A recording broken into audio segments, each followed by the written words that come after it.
Solidarité et unité autour des victimes des inondations dans l'espace AES. Oui, la semaine nationale de la réconciliation commence ce jour 15 septembre. Cette année, hommage est rendu aux victimes des inondations dans l'espace AES. À suivre dans un instant le message du ministre de la Réconciliation, de la Paix et de la Cohésion nationale à cet effet. Le basculement vers les cartes grises biométriques et les permis de conduire biométriques est en téléchargement au niveau de la Direction régionale des transports du district de Bamako. Tous les mois, plus de 8700 cartes grises et près de 1600 permis de conduire y sont traités. Nous faisons justement dans ce journal un gros plan sur les procédures d'obtention du permis de conduire et des cartes grises de véhicules à moteur.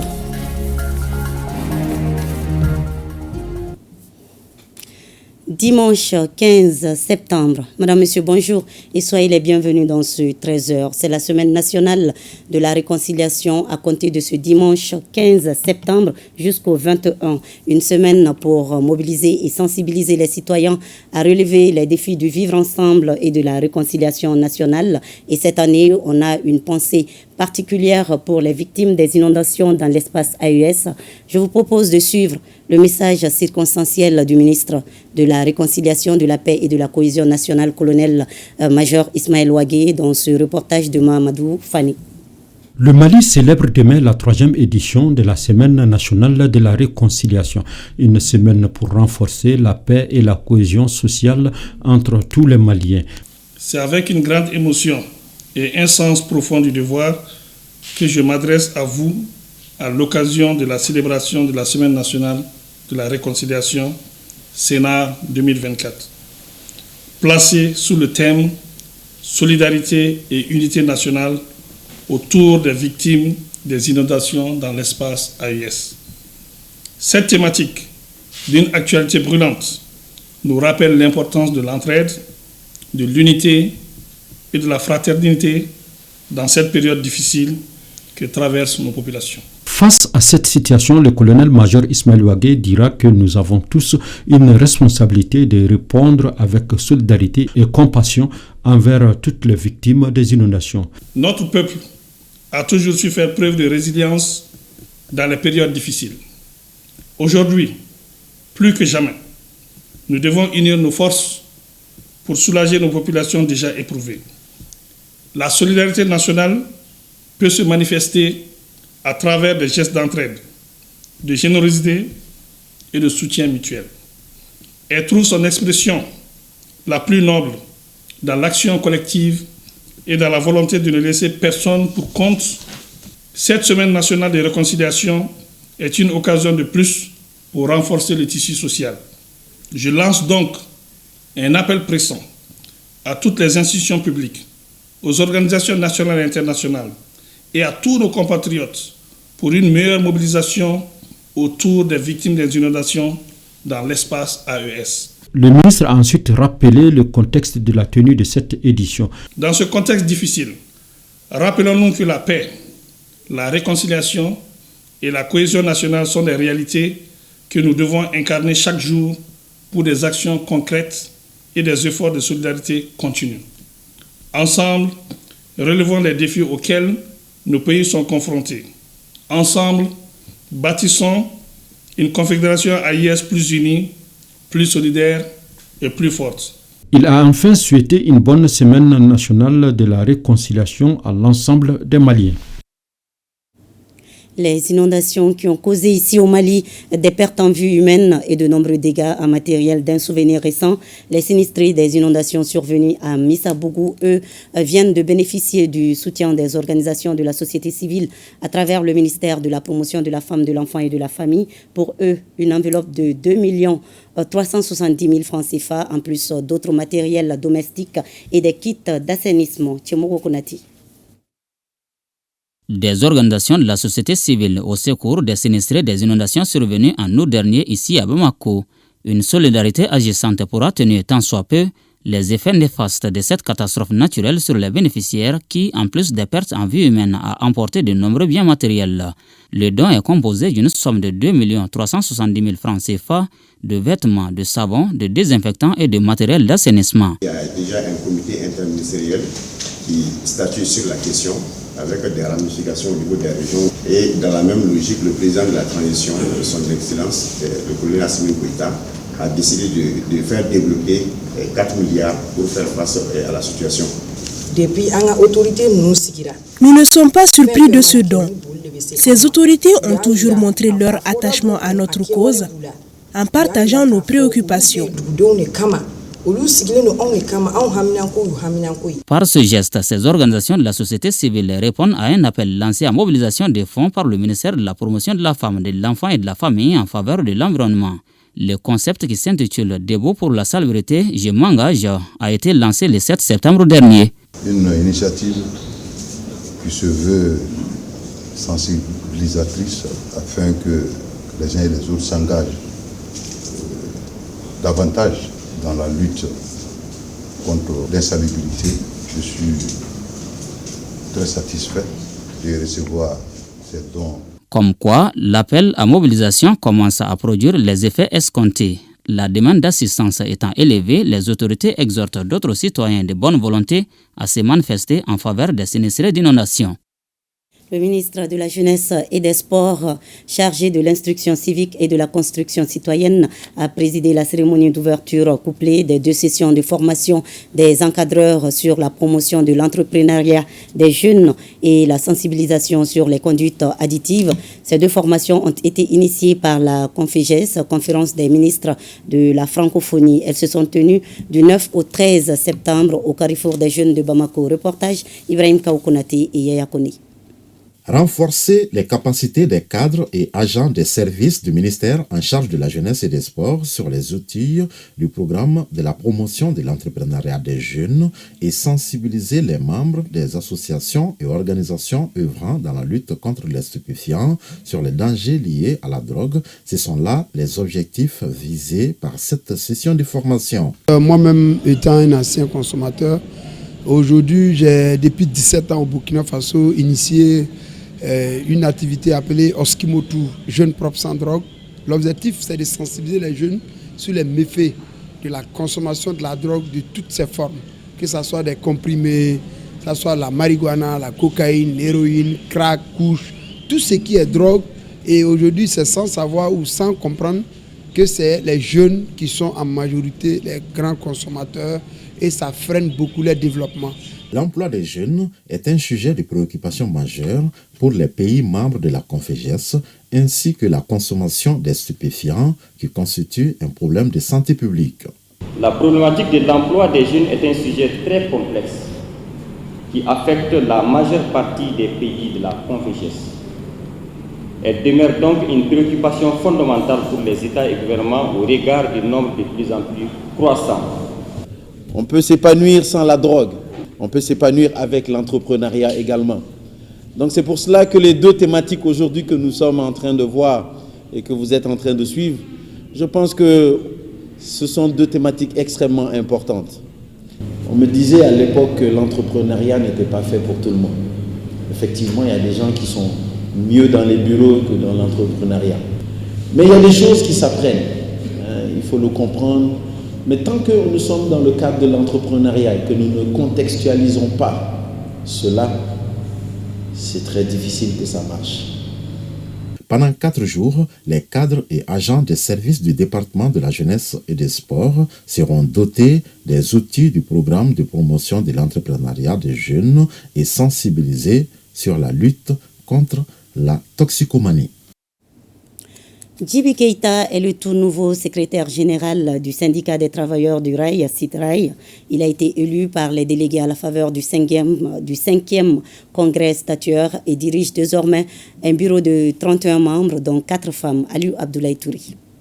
Fraîchement élu à la tête du syndicat des travailleurs du rail, STRAI, le tout nouveau secrétaire général entend œuvrer pour la relance de la régie du chemin de fer. Avec l'arrêt du travail au niveau du secteur ferroviaire, les travailleurs ont perdu certains acquis sociaux. Vraiment, aujourd'hui, nous nous battirons pour qu'on puisse avoir nos acquis, les avantages acquis par la lutte syndicale et préserver nos emplois et faire tout pour que le secteur ferroviaire puisse redémarrer comme auparavant. La représentante de la ministre en charge des Transports a assuré de l'engagement et du soutien pour la reprise des activités ferroviaires. L'activité ferroviaire est certes vitale, notamment pour les régions de Kaye et de Kita, revêt une importance capitale pour l'ensemble du pays. Le chemin de fer ne se réduit pas à un seul mode de transport. Il constitue un pilier de notre économie, un bien essentiel qui unit nos régions et rapproche nos compatriotes. Je puis vous assurer que le département est engagé en relation avec les ministères chargés de la Défense et de la Sécurité à mettre tout en œuvre pour la reprise de l'activité ferroviaire, conformément à la volonté des autres autorités et notamment celle du président de la transition, chef de l'État, qui s'était éloquemment exprimé dans le processus de relance du trafic ferroviaire national de voyageurs. Mesdames et messieurs, le 25 août 2023, le gouvernement, le patronat et les syndicats du Mali ont signé ensemble le pacte de stabilité sociale et de croissance. Et un des engagements de ce pacte, c'est la relance des entreprises en difficulté. Parmi ces entreprises, il y a effectivement les rails. Dans le cadre de l'apaisement du climat social, gage de croissance économique et de stabilité, nous vous invitons également à vous approprier le dit pacte et également de faire une large vulgarisation de ces précieux documents auprès de vos militants. Ce 5e congrès statutaire des cheminots laisse apparaître l'espoir de revoir le train siffler à nouveau pour le bonheur des populations. Tous les mois, au niveau de la direction régionale des transports de Bamako, ce sont plus de 8704 grises et près de 1600 permis de conduire qui sont traités. Pour faire face à ce flux, le basculement vers les cartes grises biométriques et les permis de conduire biométriques fait partie des chantiers du ministère en charge des transports. Ici, à la rédaction, on s'intéresse aux différentes procédures d'obtention du permis de conduire et des cartes grises de véhicules à moteur. Le dossier est signé Sédou Traoré et Mahamadou Sidibi. À l'Office national des transports, les mardis et mercredis sont des jours consacrés aux épreuves théoriques et pratiques pour l'obtention d'un permis de conduire automobile. Pour obtenir ce sésame, la procédure est toute simple. On peut être malien ou bien étranger. En tout cas, tous les pays signataires de la Convention de Vienne sont astreints à passer le permis chez nous. Et pour cela, il y a des pièces à fournir. L'acte de naissance, il y a pour les différentes catégories, les catégories de poids légers, il faut l'acte de naissance, un certificat de résidence, 4 photos d'identité. Si vous êtes malien né à l'extérieur, est versé, en plus de ces dossiers cités, le certificat de nationalité. Mais si vous êtes étranger, donc on demande le certificat de nationalité ou bien le certificat de travail ou bien un certificat de résidence de l'ambassade que vous versez dans le dossier en plus des dossiers ordinaires. En cette période où les candidats pour la plupart sont des élèves étudiants, vacances scolaires obligent pour obtenir le processus sésame. Ici, le processus requiert des préalables tant pour les permis des engins lourds que celui des véhicules légers. Je suis passé par une auto-école pour être là. Je n'ai rencontré aucune difficulté pour le moment. Je suis venu prendre mon permis de conduire. Pas de problème ici à l'ONT. Surtout, c'est la visite médicale et la recherche des documents à fournir qui nous a un peu retardés. Dans les faits, pour obtenir un permis de conduire, le citoyen ou le candidat est obligé de se conformer aux principes en fonction des catégories des engins. Il y a deux grandes familles, deux grandes classes, catégories de permis. Communément, ce qu'on appelle catégorie de poids légers et c'est catégorie de poids lourds. La catégorie de poids légers, c'est des véhicules dont le poids total n'excède pas 3 tonnes 500.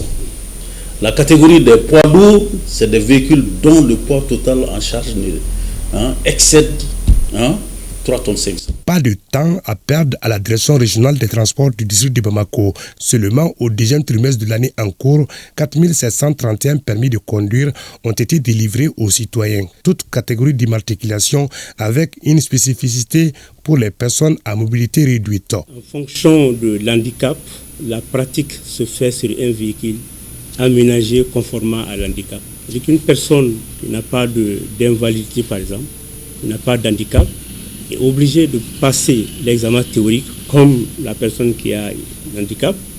Maintenant, après le passage avec succès de la phase théorique, il faut aller à la phase pratique. Maintenant, la phase pratique, nous avons les véhicules des auto-écoles qui sont là pour la pratique. Et celui qui a un handicap ne peut pas conduire le véhicule de celui qui n'a pas d'handicap. En plus du permis de conduire, l'obtention de la carte grise d'un véhicule obéit à des règles. La carte grise, c'est la pièce qui identifie le véhicule et son détenteur. La procédure, c'est qu'il faut d'abord faire l'expertise du véhicule. On a des techniciens pour cela. Le PV d'expertise qu'on appelle procès verbal de constatation est par bordereau envoyé au niveau de la douane pour le paiement des frais douaniers. Et la douane, à son tour, nous retourne le PVC avec toute la documentation afférente au dédouanement. Une fois sur place, nous procédons au traitement du dossier et nous donnons les montants de l'État qu'il faut payer. Et puis le dossier est traité jusqu'à la délivrance du certificat d'immatriculation provisoire qu'on appelle carte grise provisoire. Il y a un seul type de carte grise, mais il y a des différentes opérations. Il y a les opérations de renouvellement, il y a les opérations de mutation, il y a les opérations de duplicata et il y a les opérations de transformation. C'est ce que nous faisons ici. Maintenant, tout ce qui est duplicata, ou s'il y a une confirmation de série, parce qu'il se peut que lors de l'immatriculation, il peut y avoir un petit souci, et si l'expert, en regardant le véhicule, corrige, maintenant là, nous on n'a pas la latitude de traiter cela. Là, ce dossier est envoyé à la direction. Maintenant, si c'est un duplicata, d'office, c'est la direction. Du mois d'avril à juin 2024, la direction régionale des transports du district de Bamako a produit 26 247 cartes grises. Ce document administratif est indispensable pour la mise en circulation d'un véhicule. Pour les véhicules de l'État, on appelle communément la série K, on a le garage administratif au niveau de la direction pour l'immatriculation de ces véhicules de l'État. Pour les corps diplomatiques, c'est pareil. Dans l'optique de gérer et de contrôler la demande qui s'accroît tous les ans, la direction régionale des transports de la capitale se positionne à migrer vers la modernisation à travers la digitalisation enclenchée par le département en charge des transports. Je pense que le département est à pied d'œuvre avec Sigidolo pour que nous puissions, dans un bref délai, commencer à délivrer les cartes grises biométriques, les permis biométriques. Je pense qu'on sera en mesure, en tout cas, dans un délai relativement court, de satisfaire en tout cas à cette forte demande. Face aux défis liés au transport, notamment l'obtention du permis de conduire automobile et des cartes grises, une collaboration et une structuration des auto-écoles respectant les normes en matière d'installation s'avère nécessaire pour la réussite de la digitalisation, un processus qui permet de renflouer les caisses de l'État et de minimiser les accidents de la circulation routière. C'est l'une des boissons les plus consommées au monde, le café. Mais attention, 1 à 2 tasses par jour, pas plus, car même si sa consommation semble être recommandée par les spécialistes de par sa richesse en nutriments et en sa qualité de prévention de certaines maladies cardiovasculaires ou encore du diabète de type 2, sachez que c'est un stimulant dont la consommation abusive peut avoir des conséquences sur votre santé. Les bienfaits et les inconvénients du café noir, c'est avec Aliou Abdoulaye Touré et Adama Traoré. Entre Modibo Kouli Keïta et le café, c'est une histoire d'amour. Son affection pour cette boisson a commencé depuis l'école primaire. J'avais un papa administrateur, et donc depuis l'école primaire. Et souvent, lui, il prenait beaucoup de café, des graines de café, qu'il fallait moudre. Bon, comme j'étais trop collé au papa, c'est moi qui faisais ce travail. Au réveil, pour me sentir directement réveillé, je prends une tasse de café. Une tasse très chaude, un expresso. Bon, à défaut d'expresso, je peux consommer des cafés solubles. Avant d'aller au lit, je prends une tasse de café. Alpha Koulibaly est économiste. Le café est devenu son principal allié. Tous les matins, avant d'entamer sa journée, il prend sa tasse de café. Ma journée commence par ça et ça m'accompagne toute la journée. C'est mon ami en fait. Moi, dans mes lectures, parce que j'aime beaucoup lire, je suis tombé sur un bouquin qui parlait du plus vieux russe. C'était un homme. On lui a posé la question sur les secrets de sa longévité. Il a dit qu'il n'en avait qu'un, et c'est le café. Moi, ça m'a impressionné. Sidi Kouyaté est un amateur inconditionnel du café. Pour lui, cette boisson aide à prévenir certaines maladies. Ça évite vraiment la constipation. Quand tu n'es pas constipé, quand même, ça t'évite beaucoup de sortes de maladies. Tu vois, chez nous, chaque jour, on mange des riz, des trucs, tu vois. Moi, je prends le café à cause de ça. Moulibo Gaston Traoré, lui, estime que le café renferme d'autres vertus très avantageuses. Moi, je prends le café, ça fait presque 40 ans. Cette année, ça me fait 62 ans. Le café, quand je le prends, non seulement ça nettoie mes reins, j'urine, et puis ça facilite ma digestion, et puis ça ne m'empêche pas de dormir. Si le café est un stimulant pour Modibo Kouli Keita, il le consomme pour une raison toute particulière. J'ai été victime d'un infarctus en 2015, mais c'est grâce au café que j'ai pu être sauvé. C'est-à-dire, il y avait eu un problème de cœur, mais heureusement, comme je consommais du café, le cœur s'est défendu. Ça a été détecté depuis le jeudi. On m'a amené à la réanimation et à partir du lundi, mardi, le cœur a repris. À Wolofobougou, en commune 3, la cafétéria de Soumela Sissé est devenue une adresse très convoitée par les amateurs du café noir. Depuis 2006, il excelle dans ce domaine. La préférence, c'est le café noir, en réalité, parce que c'est ce qui est le plus connu. La tranche d'âge, c'est entre 18 jusqu'à 70 ans, parce que j'ai mon père même qui est un grand amateur du café. Aujourd'hui, il a 73 ans, mais chaque jour, il prend son café, tout comme moi-même. Le café est une boisson au goût un peu amer, mais un bon remontant. Il est surtout consommé en tant que stimulant. Il y a des études qui l'ont montré que quelqu'un qui consomme régulièrement du café, surtout le café naturel sans sucre ou sans édulcorant, ça peut vraiment réduire tout ce qui est un risque maladie cardiovasculaire. Donc ça permet de protéger un peu le cœur. Il y a des études aussi qui ont montré qu'il y a certains cancers concernant la survenue du cancer de la prostate. Ça peut aussi amener sur certains cancers de la peau. Ça peut éviter ça comme les mélanomes. Donc ça peut réduire. En consommant du café, on a aussi cette diminution des risques de cancer. Il y a même d'autres études qui ont montré comme par rapport au diabète, à la survenue du diabète de type 2, qui peut aussi, en consommant du café, peut réduire aussi ce risque d'avoir le diabète de type 2, surtout quand on le prend de façon naturelle, sans, comme je l'ai dit, sans sucre et sans édulcorant ajouté. Comme tout nutriment, le café aussi doit être consommé en tenant compte des besoins et de la quantité requise. Bon, en moyenne, on peut le dire qu'une tasse suffit, mais il y a aussi la période de consommation du café. Par exemple, il y a certains, dès le réveil, ils le prennent. Les études ont montré que ça peut jouer sur le pic glycémique, donc de préférence, c'est mieux de le prendre un peu plus tard. Il y en a d'autres qui prennent après les repas. Donc, au moins 1 à 2 tasses dans la journée est assez recommandé. Mais au-delà de ça, ça peut créer des problèmes comme des insomnies, ça peut créer des problèmes comme des douleurs gastriques ou des reflux gastriques. Et même, ça peut aussi créer des maux de tête chez certains. Donc, ça a des avantages, mais aussi ça peut avoir des inconvénients sur la santé. Si le café est bénéfique pour le corps, bien pour la santé, il est toutefois important de ne pas trop en abuser. Fin de la 7e session de formation en lecture coranique des auditeurs de l'Association pour la formation en sciences islamiques. Pour la session 7, ils sont 594 auditeurs à recevoir des attestations de fin de formation. Reportage Souleymane Sidibi. Tout bon musulman doit chercher à connaître sa religion, comme oblige l'islam. Alors, pour faciliter cette compréhension de l'islam sous toutes ses formes, une association pour la formation en sciences islamiques est née.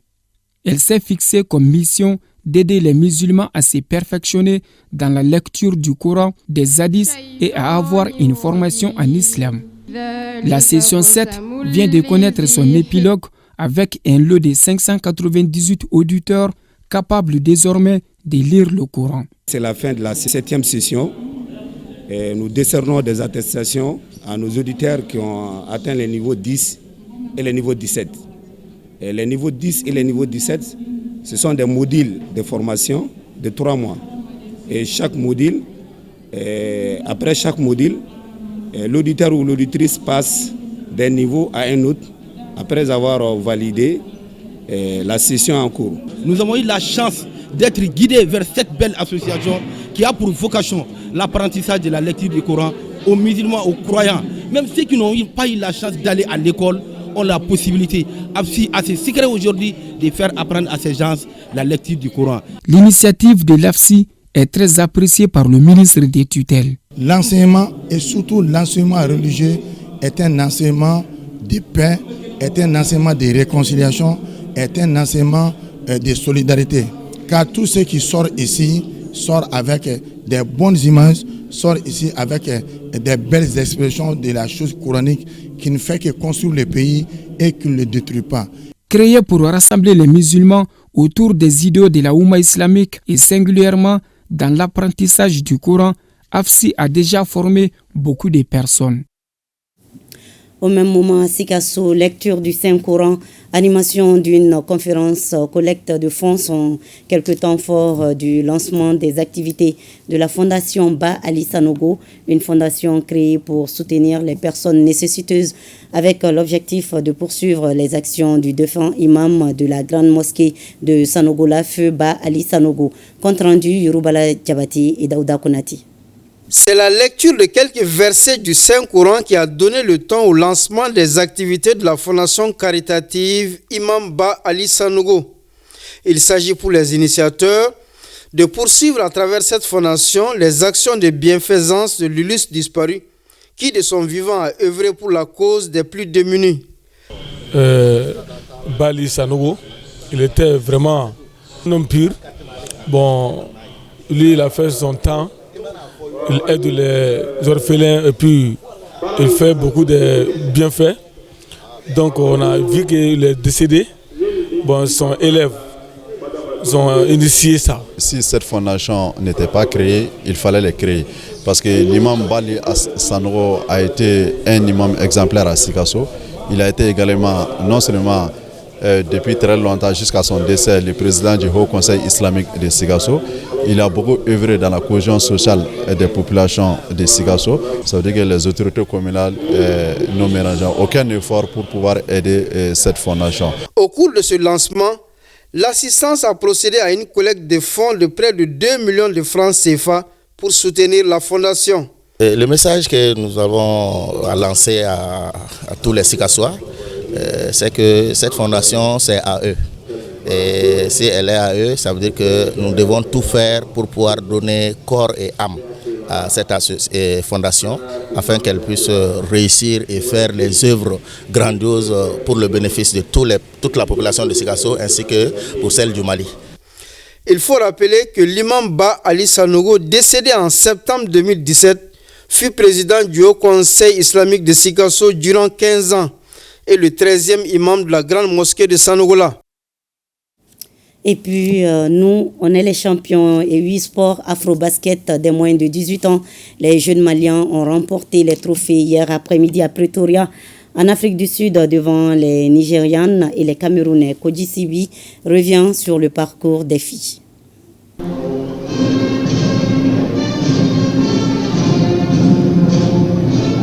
L'hymne national du Mali a retenti dans la salle pour célébrer et saluer le titre de championne d'Afrique des Aiglones.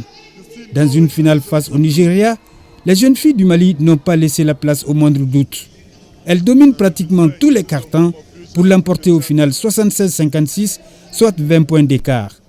Cerise sur le gâteau, la Malienne Oumou Koumaré a été élue MVP de la compétition. Ce résultat est révélateur de toute la maîtrise collective dont ont fait preuve Mama Sidiki Doumbia et ses partenaires. Oui, Elles ont survolé le tournoi en surclassant tous leurs adversaires avec la manière, franchissant souvent la barre fatidique des 100 points, de surcroît avec des scores inédits en la matière, comme ce cinglant 103-45 en demi-finale devant le Cameroun. Quel exploit! Les protégés de Sori Diakité soulèvent le 9e trophée en 17 participations du Mali à une phase finale de la catégorie. Notre pays démontre ainsi la santé de sa formation à la base. Une base que l'on devrait entretenir pour la faire grandir et franchir d'autres étapes et aller pourquoi pas à la quête d'un autre sacre continental au niveau des seniors, après celui de 2007 dans la salle Marius Ndiaye de Dakar sous la houlette de l'inoubliable capitaine Amchetou Maïga.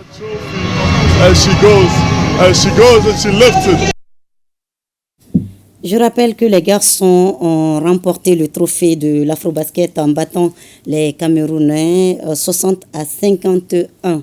Les Aiglons enregistrent leur 3e étoile dans ce tournoi. Le parcours des garçons à suivre ce soir dans le 20h et ce sera une présentation de Kadidiatou Kone. C'est la fin de la présente édition. Merci à vous de l'avoir suivi et passez un bel après-midi avec nous.